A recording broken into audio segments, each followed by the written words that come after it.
ऋषिवेंद्र एकत्र होकर परस्पर विचार कर रहे थे कि कराल कलयुग निकट आ रहा है। इस युग में प्राणियों को महान दुख प्राप्त होगा, अतः इस दुख से बचने के लिए लोगों को क्या उपाय करना चाहिए। उसी समय व्यास जी के परम शिष्य पौराणिक सूत जी अपने शिष्यों के सहित उस स्थान पर पधारे और सूत जी को देखकर ऋषि लोग खड़े हो गए और श्रद्धा पूर्वक उठकर साष्टांग दंडवत किया।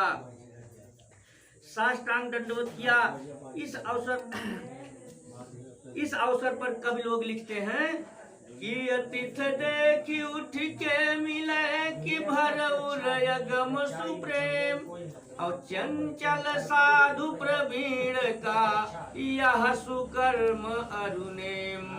आवत ही हर से नहीं कि नैनन नहीं सने और तुलसी तहाँ न जाइए जहाँ कंचन बरसे में। और याते कहत पुकारी के सकल सुनो दय कान और हे मुदान गज दान ते बड़ो दान सम्मान। और साधु साधु को देख कर खिल उठता जो फूल और बह उठती है नेह की चंचल सरल कुदूल। और दलन मोह तम सो पर कासु बड़े भाग्य उरया वही जासु। औ घर ही बिमल बिलोचन ही के मिटहि दोष दुख भव रजनी के।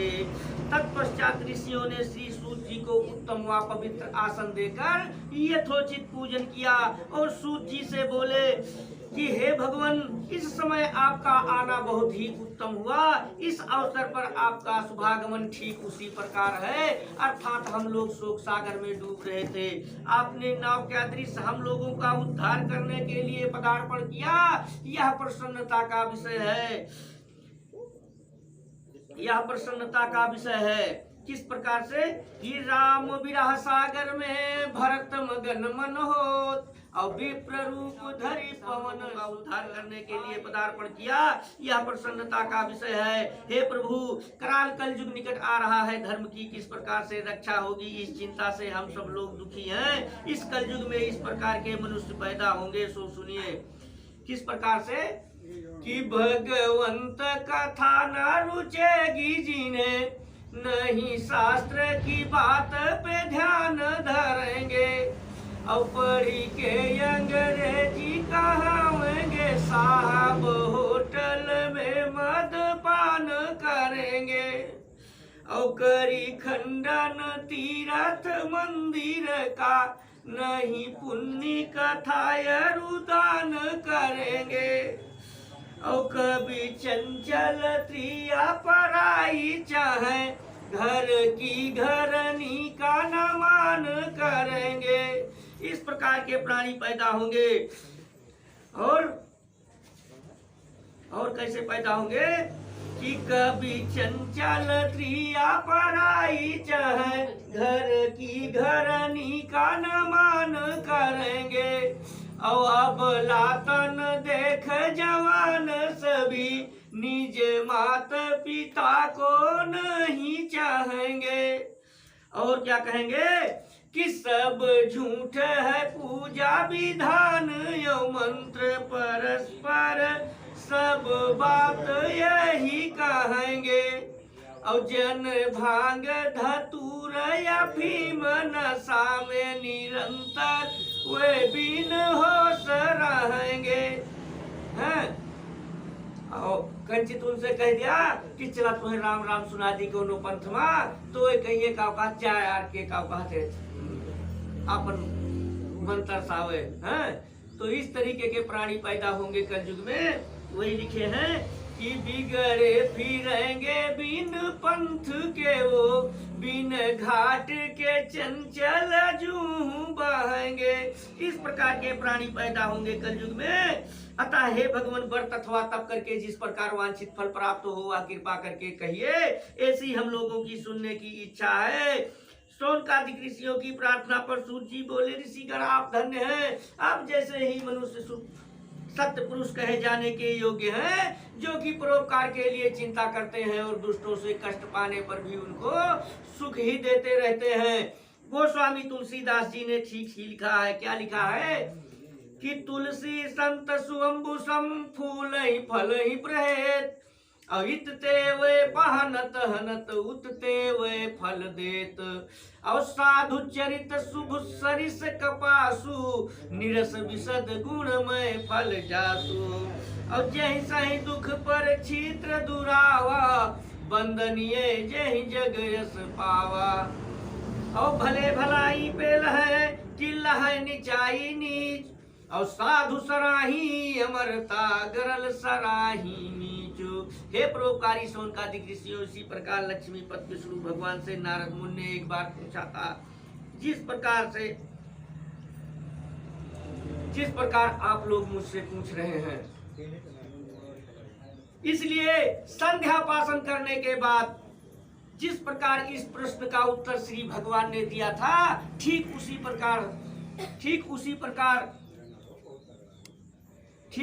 प्रकार मैं आप लोगों के समक्ष कथन करूंगा, मतलब कहूंगा। शौनकादिक ऋषियों ने कहा कि अति उत्तम है हम लोग भी संध्या पासन कर लें, क्योंकि किसी कवि ने सत्य ही कहा है और सत्य ही लिखा है। क्या कहा है कि जो उठी प्रात नहात नहीं, दिन सात चले ही विधि जाको, और अच्छे की माल न भाल विभूत न देत जुअर्घ सदा सविता को।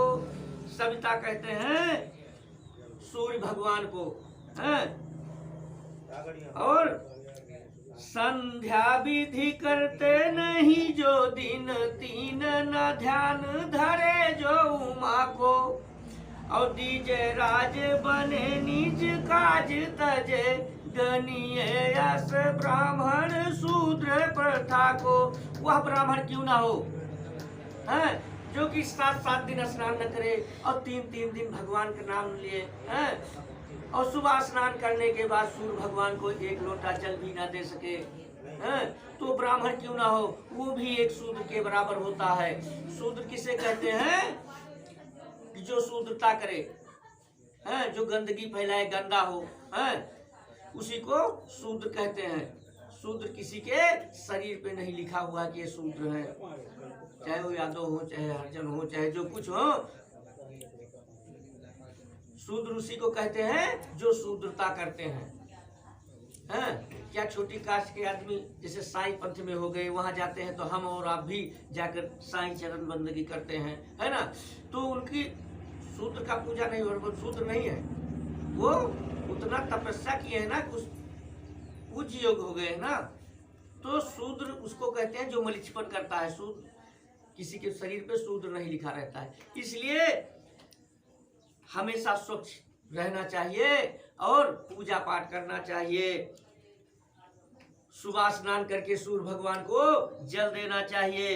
इसके पश्चात संध्या उपासन से निवृत्त होकर, और संध्या उपासन किसे कहते हैं? संध्या उपासन उसे कहते हैं कि जो शाम के समय हाथ पैर धुल करके भगवान पूजा करते हैं और उनको भोग लगाते हैं, फिर उसके बाद स्वयं भोजन करते हैं, हैं? उसी को संध्या उपासन कहते हैं। तो वही लिख रहे हैं कि संध्या उपासन से निवृत्त होकर, इसके पश्चात संध्या उपासन से निवृत्त होकर सब लोग श्री सूत जी महाराज के सामने एकत्र हुए। सूत जी ने ऋषियों से कहा, हे ऋषियों, दक्षित होकर मेरी बात सुनो। दक्षित का मतलब हुआ कि एकाग्रचित होकर के मेरी बात सुनो, क्योंकि किसी कवि ने सत्य ही कहा है। क्या कहा है कि एक साधे सब सधे, कि सब साधे सब जाए, और पानी देवे मूल को, फूल ही फल ही अघाए, और खेती करे बनिज को धावे, दो में एक हाथ न आवे। अब सोचा का बात जाई, हम घरों कामों के आई कथो सुन लिया, का कहते कौन और काम कैली तो फिर का कहते एक के काम कह सकत, दुई काम ना कह सकता, हैं? तो का बात ना भगवान के पूजे में होबा और ना का बात घर के काम में होबा। तो वे कहे हैं एक साधे सब सधे, कि सब साधे सब जाए, और पानी दे वो मूल को, फूल ही फल ही अघाए। अब बढ़िया पेड़ ले आओ, यूनिवर्सिटी से लगा दिया, का कहते कलमी आम कहा फूल हुआ था, फल आए हम, ये फल आए। और का लायक लगा दे का पानी देबा ना का सिंचबा ना गोड़बा ना तू तैयार होए ना तैयार होए। जब ना तैयार होए तो फल कहाँ से दे।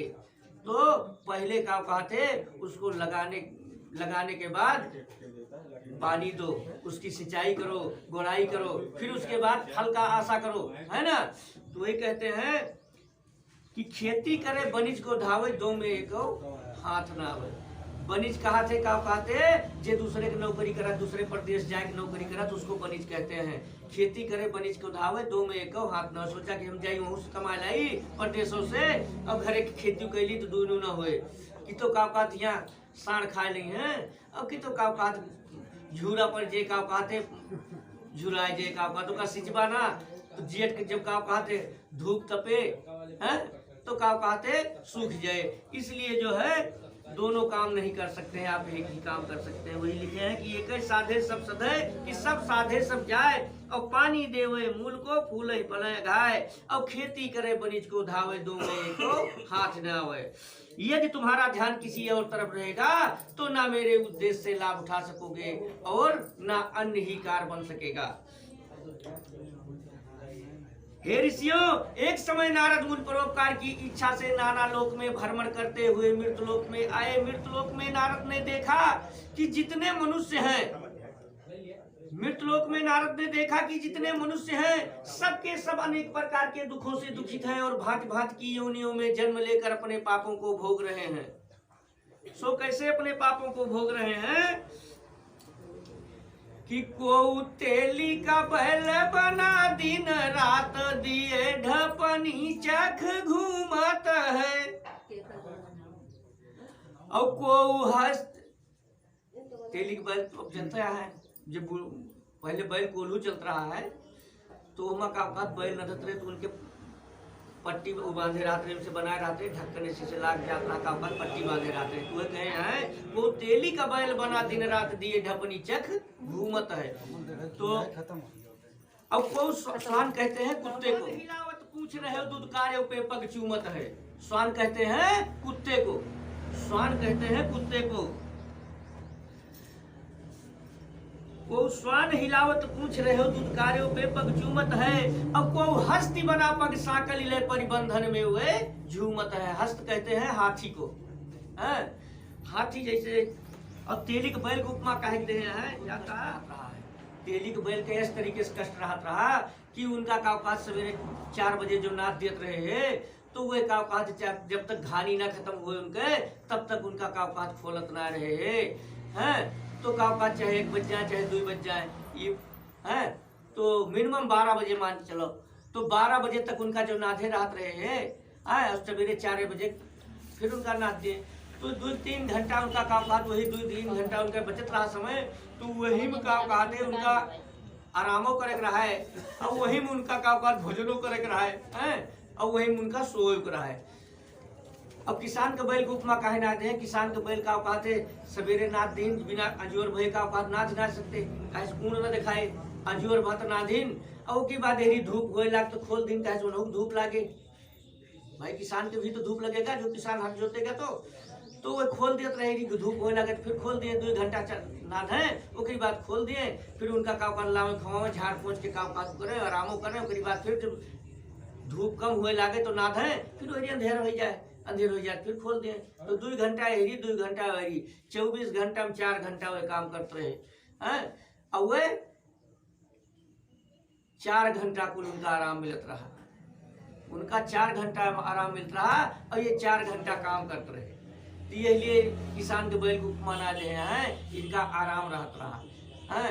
और तेली के बैल को उपमा इसीलिए दिए हैं कि उनको कष्ट अधिक रहता था। और को तेली का बैल बना दिन रात दिए ढपनी चख घूमत है, को हस्ती बना पग साकल ले परिबंधन में वे झूमत है। हस्त इतना बड़ा विशाल जानवर है, वो भी बंध करके अपने पापों को भोग रहा है, वो भी अपने पापों को भोग रहा है। किस तरीके से कि भैंस राखे यहाँ वो का कौनो लड़का कह दिया का बात है भैया कह भैंसिया पानी पिया दिया है तो कहिए अरे जा यार पियाओ तू का बात पानी वानी न पियाओ भाई ना। और जो काव कहा 2 बल्टी 4 बल्टी पानी पिए वाला जानवर के काव कहा पानी ना पियो, जो 15 बल्टी 20 बल्टी पानी पियता उनका पानी पिया पई है तब ना उनका पेट भर के काव कहा पानी मिले। और चारा लाई है बहुत हो 4 बोझ लाद के उनके पीठी में लाए कहने का 4 दिन चले का है। अब वही 1 बोझ पत्ती ला गिरा दिया, 2 ठो बकरी बांध दिया, तक पेट हुआ खाए के काव कहते हजम कर दी है। तो हाथी के पेट भरे 1 बोझ पत्ती माँ नहीं भरेगी ना, तो वो भी अपने पापों को भोग रहे हैं। न पेट भर के भोजन पाता है और न काव का पेट आदिमा भर के पानी, तो वो भी अपने पापों को भोग रहे हैं। तो वही कह रहे हैं को हस्ती बना पग साकल ले परिबंधन में वही झूमत है।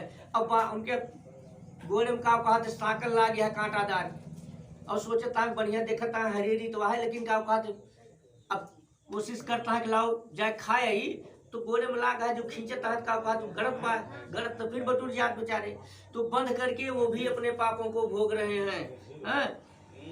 और को स्वान हिलावत पूछ रहे हो दूध कार्य पे पक्षी मत, स्वान कहते हैं कुत्ते को, स्वान कहते हैं कुत्ते को। उनका लायक जियालीन छोटा बच्चा है का बात खवाता है, उनका दूध पिए खूब बढ़िया का बात मोट टाट रहे कि बड़ा हुई ज्यादा खा लेंगे तो उनका खवाऊ कम कर दी है, कम खवाऊ कर दी है। उसके बाद फिर यार वारू करिए कहूँ यही मारा जाए है, कहूँ वही मारा जाए है, कहूँ वही भाग है का जो गांव मारा जाए लगे तो भाग बाजार कहीं है। यहाँ पहुंचे तो हलवाई मारी गरम पानी धरे रात जो चाय खुद खाए लगा तो डाल दिया पानी पीछे तो निकल जाते खवराए जाते हैं, तो वो भी अपने यहाँ पर जाते उनके, तो वो भी अपने पापों को भोग रहे हैं। तो वही कह रहे हैं को स्वान हिलावत पूछ रहे हो दूध कार्य पे पक्षी मत बचिया या कुत्ता और कहा तो का दरदरावे लग पा तू कहा थे सोचे आए के तोहर घोड़ो चाटे लगे वैसे का सेहूस दया जाए, लेकिन फिर भी जो एक लात मार दे बस फिर चला जाएंगे। तो वो कहे को स्वान हिलावत पूछ रहे हो दूध कार्य पे पक्षी मत है। अब कभी चंचल देह अनेक धरे यह जीव इतयित घूमत है, ये जीव कभी मरता नहीं है। कीड़ा होगा, आप सोच रहे हैं आप लोग कि अच्छी जगह कौन होता है, कीड़ा तो भाई अच्छी जगह का कीड़ा कहाँ पड़ेगा, लेकिन नहीं अच्छी जगह कभी कीड़ा होते हैं। वो फल के कीड़े होंगे, कहाँ के कीड़े होंगे, फल के कीड़े, जो अच्छा कर्म करेंगे फल के कीड़े होंगे। अब जैसे कुत्ते को ले लीजिए, ये वो कुत्ता है अच्छा कर्म करते हैं, जो अच्छा कर्म किए रहते हैं, वो बड़े बड़े आदमियों के घरे कुत्ता हुए उनके नौकर लाग रही है, डब साबुन लगाता है, डब का पास से पुरुष नहाता है और नौकर लागा है उनका लेके जाता है, गाड़ी घुमाता है का पास है। तो अच्छा कर्म कह रहे हैं ना, तो अच्छी जगह जन्म लीन, इसलिए अच्छा आप लोगों को भी यही मैं उपदेश दूंगा कि आप लोग भी अच्छा कर्म करें, हैं? क्योंकि हम लोगों का जब दूसरा जन्म हो तो अच्छी जगह जन्म हो, ठीक। ऐसे प्राणियों को कलेश युक्त देखकर मुनि अपने मन में सोचने लगे कि इनका दुख किस प्रकार से दूर हो सकता है। यही मन में सोचते हुए बीड़ा बजाते हुए हर गुणगान करते हुए विष्णु लोक को गए, विष्णु लोक को गए। इसका वर्णन तुलसीदास जी ने इस प्रकार किया है, किस प्रकार से कि एक बार कर तल कर बीड़ा और गावत हरि गुण परम प्रवीणा और क्षीर सिंधु गौनीय मुनि नाथा जहाँ बस श्रीनिवास सुत गाथा। श्रीनिवास कहाँ है? श्रीनिवास किसको कहते हैं? जहाँ पे भगवान रहते हैं उसी को श्रीनिवास कहते हैं, जहाँ उसी को श्रीनिवास कहते हैं। और हरस जो वहां पहुंचने के बाद हरस मिले उठी रमानिकेता और बैठिए आसन ऋषि समेता। अतः विष्णु लोक में पहुंचकर नारद मुनि ने देखा कि शुक्ल वर्ण भगवान चारों भुजाओं से युक्त हैं और चारों भुजाओं में कर्म से शंख चक्र गदा, कंठ में बनमाला तुलसी कुंदन आज से सुशोभित है। ऐसे देवों के देव भगवान की स्वामी जी स्तुति करते हैं। कैसे करते हैं? भगवान स्वामी जी की स्तुति करते हैं। कैसे करते हैं? कि हे भगवान, आपको साष्टांग दंडवत है, आप वाणी और मन से परे हैं, आपको प्रणाम है, आपके अनेक रूप हैं, आपकी शक्ति अनंत है, आप आदि मध्य और अंत से रहित हैं, आप निर्गुण और तीनों गुणों सतरजतम की आत्मा से संपूर्ण हैं और संपूर्ण प्राणियों के आदि कारण एवं अपने भक्तों के कलेश को दूर करने वाले हैं। इस प्रकार नारद जी के मुखारबिंद से स्तुति सुनकर भगवान ने नारद जी से पूछा कि हे नारद, आपका आगमन वैकुंठ लोक में किस लिए हुआ? हे महाभाग, आप मुझसे कहें, मैं उसका यथोचित उत्तर दूंगा। नारद जी बोले कि मृत्युलोक के जन सकल है युक्त कलेशयनम, अब यही प्रकार से मुक्त हो मोह से कहो भगवंत। हे भगवान, मैं मृत्युलोक से इस समय आ रहा हूँ। वहाँ जितने मनुष्य हैं सबके सब अनेक प्रकार के दुखों से दुखित हैं और भांत भांत की योनियों में जन्म लेकर अपने पाप कर्म में लीन है।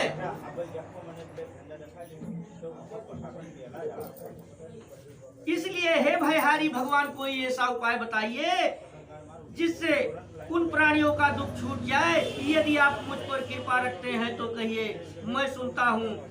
दीन दयाल बिरध संभारी, हरहु नाथ मम संकट भारी। हे प्रभु, जिस संकट से मैं आपके पास आया हूँ, मेरे संकट को दूर करिए, मेरे दुख को हरिए।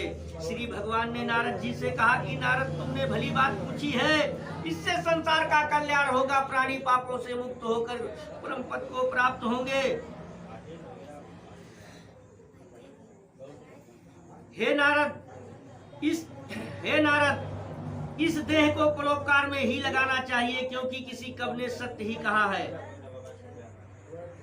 चुप रहा यार, पहले शांत रहा, शांत रहा का बात बोल रहा है जितना बोले।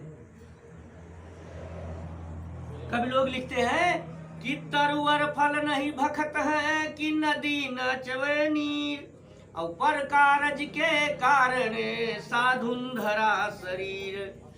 है तरुवर माने पेड़ पौधे। पेड़ पौधे अपना फल स्वयं खाते हैं?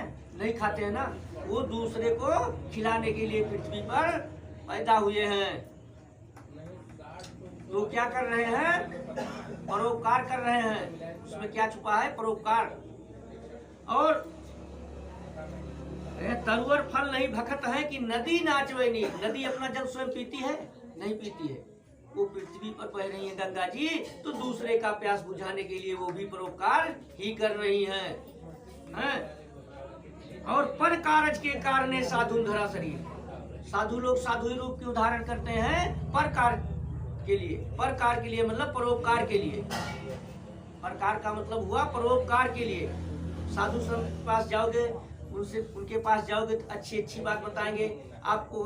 ये थोड़े बताएंगे कि आप जाकर के चोरी करो, डकैती करो, दूसरे जान से मार दो, पाप करो, ये सब थोड़े बताएंगे। वो तो कहेंगे पुण्य करो, हैं, और चोरी मत करो, हैं, तो जीवों पे दया करो, जीवों को मत मारो, हैं, अच्छी अच्छी बात बताएंगे वो, ज्ञान की बात सुनाएंगे, हैं।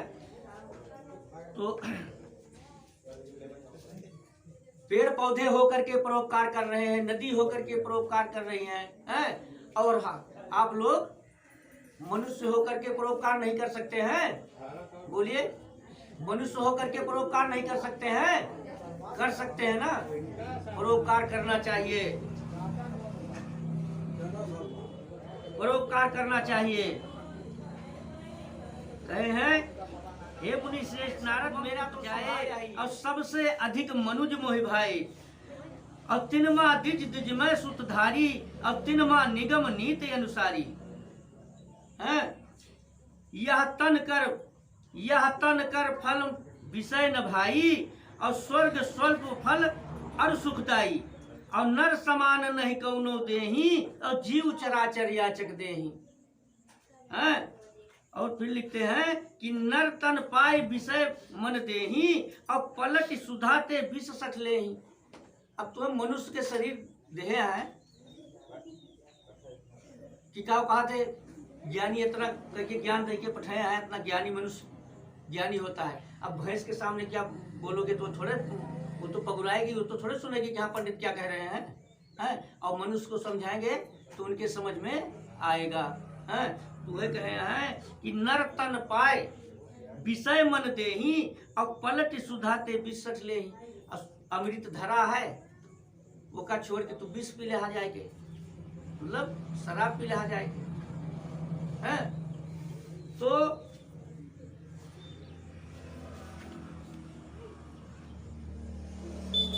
अतः हे नारद, एक छोटा सा उपाय मैं आपसे कह रहा हूँ, ध्यान से सुनो, इसी से मानव का कलयुग में कल्याण होगा। हे नारद, तुम्हारे स्नेह से मैं कह रहा हूँ, कलयुग के लिए एक ऐसा उत्तम व्रत है जो कि महापुण्य को प्रदान करने वाला है तथा स्वर्ग और पृथ्वी में दुर्लभ है। वह व्रत है सत्यनारायण विष्णु भगवान का व्रत पूजन। जो मनुष्य इस व्रत को धारण करेगा वह दुख से छूट जाएगा, सुख प्राप्त करेगा और अंत में मोक्ष को प्राप्त होगा। भगवान का वचन सुनकर नारद जी ने कहा कि हे जनार्दन, इस व्रत का फल क्या है, क्या विधि है, कब करना चाहिए तथा पहले किसने यह व्रत किया, सब विस्तार पूर्वक वर्णन कीजिए। इस प्रकार नारद जी का वचन सुनकर भगवान बोले कि हे नारद, यह व्रत समस्त दुख तथा शोक को नष्ट करने वाला है और धन धान्य को बढ़ाने वाला है। इसके अतिरिक्त यह व्रत सौभाग्य, संतत तथा सर्वत्र विजय प्राप्त करने वाला है। किसी भी दिन यह व्रत भक्ति और श्रद्धा पूर्वक किया जा सकता है। इसके लिए कोई दिन स्पेशल नहीं बना है, किसी भी दिन भक्ति और श्रद्धा पूर्वक किया जा सकता है। सायकाल के समय ब्राह्मण और बंधुजनों के साथ धर्म में तत्पर होकर सत्यनारायण का पूजन करना चाहिए। केले का फल, गौ का दूध, गेहूं का आटा जिसमें चीनी मिश्रित हो, उसके अभाव में चावल का आटा और गुड़ मिलाकर चूर्ण बनावें। सब पदार्थ को एकत्र करके सवाई लगाकर भगवान को अर्पण करें। सवाई लगाकर भगवान को अर्पण करें। फिर ब्राह्मण तथा पुस्तक का पूजन करके दक्षिणा देके अपने बंधुजनों के साथ कथा का स्मरण करें। तत्पश्चात बंधुजनों के सहित धर्म में ब्राह्मण को भोजन करावें। प्रसाद खाने के बाद नाच गाना बजाना कीर्तन आदि भगवान के सामने करें। इसके बाद जब लोग अपने घर को जाने लगे तो सत्यनारायण भगवान का नाम स्मरण करते जाएं। इस प्रकार हे नारद, यह व्रत जो मनुष्य करेगा वह वांछित फल पाएगा। विशेषकर कलयुग में इससे सरल उपाय और कोई नहीं है। इस श्री स्कंद पुराणे रेवा खंडे श्री सत्यनारायण व्रत कथायाम प्रथमोध्याय। बोलो श्री सत्यनारायण भगवान की जय।